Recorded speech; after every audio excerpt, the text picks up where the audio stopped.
Konflik antara Amerika Serikat, Israel, dan Iran memasuki hari kelima dengan eskalasi signifikan dari berbagai pihak. Serangan udara terus menghantam infrastruktur militer, pemerintah, dan fasilitas strategis Iran. Sementara Teheran membalas dengan ratusan rudal dan drone yang memperluas dampak perang hingga ke kawasan Teluk dan Lebanon. Berikut rangkuman situasi terkini pada hari kelima serangan Amerika Serikat Israel terhadap Iran.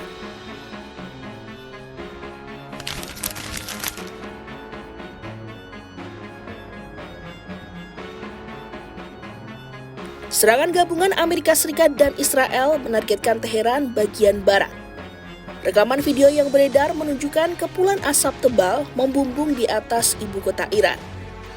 Salah satu lokasi yang terdampak adalah fasilitas nuklir Natanz. Media Iran melaporkan tidak ada kebocoran radioaktif setelah serangan tersebut, meski fasilitas itu disebut terkena dampak operasi militer.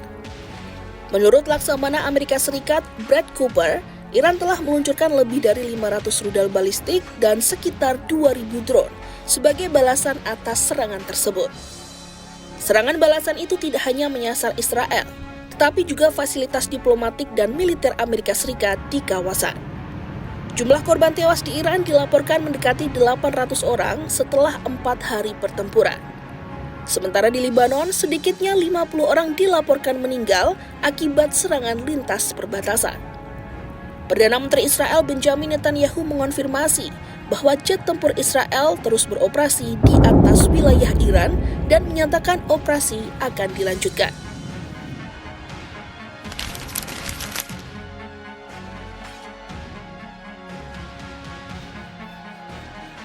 Ketegangan turut meluas ke kawasan Teluk. Iran memperingatkan akan menargetkan pusat-pusat ekonomi regional jika serangan Amerika Serikat Israel tidak dihentikan. Di Qatar, sistem pertahanan udara mencegat proyektil di atas Doha dan memicu suara ledakan keras.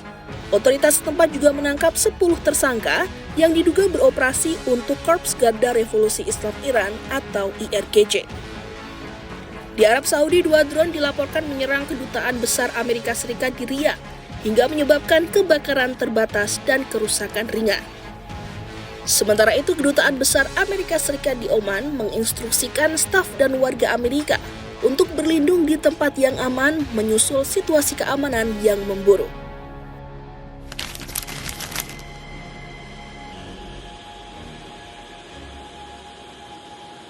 Di perbatasan utara Israel, kelompok Hizbullah yang berbasis di Lebanon mengklaim telah menembakkan roket ke arah pasukan Israel di Metula.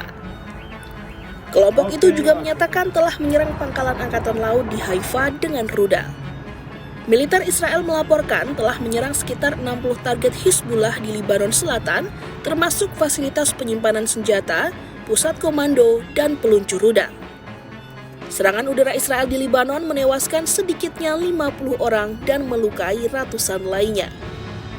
Pemerintah Lebanon secara resmi melarang aktivitas militer Hizbullah dan mendesak kelompok tersebut menyerahkan senjata kepada mereka.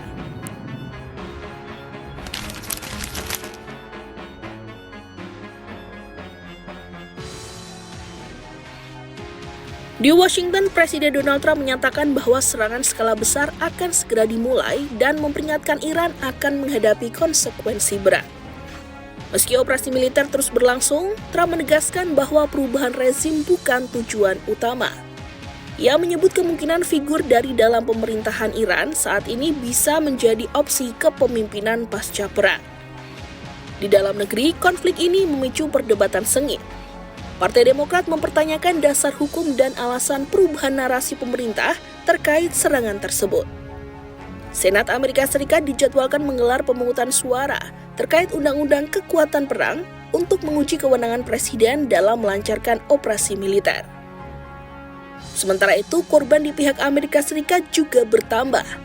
4 tentara Amerika dilaporkan tewas dalam serangan balasan Iran terhadap fasilitas militer di Kuwait, sehingga total korban tewas militer Amerika Serikat menjadi 6 orang.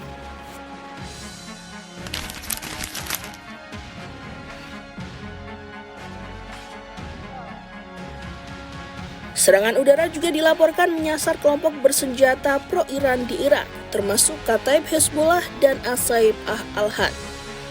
Sejumlah negara Eropa mulai mengevakuasi warganya dari kawasan terdampak. Pemerintah Ceko dan Slovakia mengoperasikan penerbangan evakuasi dari Yordania untuk memulangkan ratusan warga mereka ke Eropa.